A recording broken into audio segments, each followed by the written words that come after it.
सनातन की राह में जो भी अवैध चीज बाधा बनेगी उसे तो हटना ही होगा।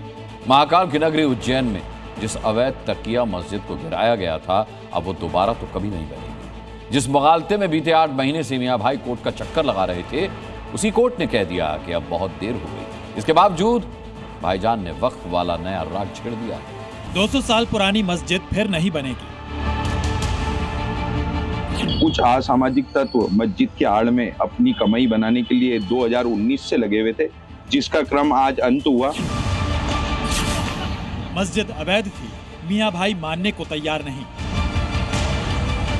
जिसकी जानकारी मैंने मध्य प्रदेश वक्फ बोर्ड को दी, वहां से लेटर कलेक्टर उज्जैन को आया। अब तो बहुत देर हो गई। सुप्रीम कोर्ट ने जो डिसीजन दिया है वो बिल्कुल हम स्वागत करते हैं। ये कोई मस्जिद थी नहीं, ये सब प्रमाणित हो चुका है सुप्रीम कोर्ट के डिसीजन से। उज्जैन के जिस इलाके में ये मस्जिद बीते 200 सालों से अवैध तरीके से खड़ी थी, यहाँ 5 समय की नमाज हुआ करती थी। महाकाल मंदिर के जिस भव्य कॉरिडोर के विस्तार में अवैध ताकिया मस्जिद बाधा बनी थी, उसे भी गिरा दिया गया था। मस्जिद पर बुलडोजर चला तो भाईजान ने हाईकोर्ट का दरवाजा खटखटाया। मकसद था किसी तरह से मस्जिद दोबारा खड़ी हो जाए। हाईकोर्ट से हार मिली तो सुप्रीम कोर्ट की चौखट पर पहुंचे, लेकिन देश की सबसे बड़ी अदालत ने साफ कहा,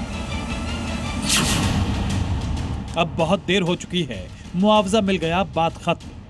मेरा मकान था 2400 स्क्वायर फीट, जिसका मैं टैक्स भरती थी, रजिस्ट्री थी, हर साल टैक्स भरा जाता था। आज की कीमत के हिसाब से मुझे पैसा नहीं दिया, सिर्फ 96 लाख दिए। देखा जाए तो मेरा मकान 4 से 5 करोड़ का था। 2019 से कुछ असामाजिक तत्व मस्जिद की आड़ में महाकाल मंदिर के आसपास अवैध कब्जा जमा रहे थे। 2 दशक बीत गए थे तो इस पर पीला पंजा चलने के दूर दूर तक कोई आसार नहीं थे। लेकिन जब इसी साल जनवरी में बुलडोजर ने मस्जिद को गिरा दिया तो भी मियां भाई इस हकीकत को अपने जहन में उतार नहीं पाए। लेकिन मोहन यादव तो कब से अपने प्रदेश में योगी के बुलडोजर मॉडल को उतार चुके हैं।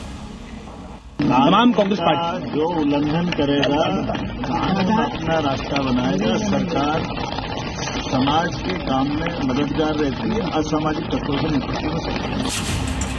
200 साल पुरानी मस्जिद की छत पर पहले हथौड़ा चला, रातों रात मस्जिद का गुंबद उड़ा दिया गया। देखते ही देखते पूरी अवैध मस्जिद मिट्टी में दफन हो गई। 13 नमाजी बुलडोजर कार्रवाई को चुनौती देने के लिए इंदौर हाईकोर्ट पहुंचे। हाईकोर्ट में 2 बार याचिका खारिज हुई। मस्जिद को दोबारा बनाने की अपील लिए नमाजी सुप्रीम कोर्ट पहुंचे, वहां से भी झटका ही मिला। उनकी अपील को खारिज कर दिया गया। जज ने कहा कि भूमि अधिग्रहण पूरा हो चुका है और मुआवजा भी दिया जा चुका है।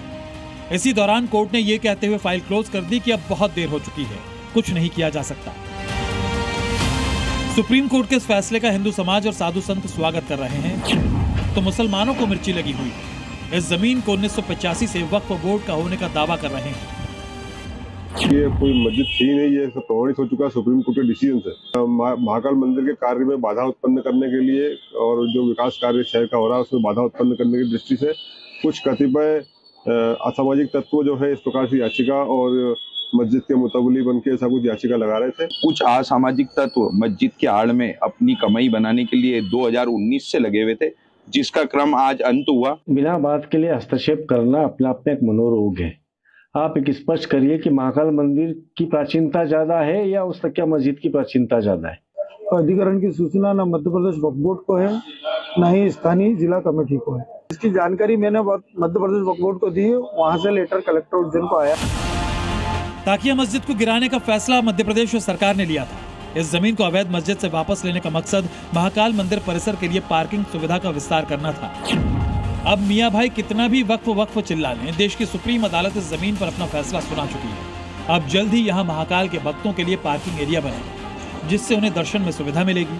जल्द श्रद्धालु इसी जगह से हर हर महादेव बोलते हुए मंदिर जाएंगे। ब्यूरो रिपोर्ट, जी मीडिया। किसको अच्छा कर्म माने और किसको बुरा कर्म माने, धर्म किसके लिए है, अगर ये पकड़ लिया तो धर्म क्या है ये अपने आप साफ हो जाएगा। क्या आप भी सहमत हैं कि कर्म ही धर्म है? ये परंपराएं, ये रस्म रिवाज, इनका धर्म से दूर दूर तक कोई लेना देना नहीं है। आचार्य जी, ये इतना अंतर्द्वंद क्यों?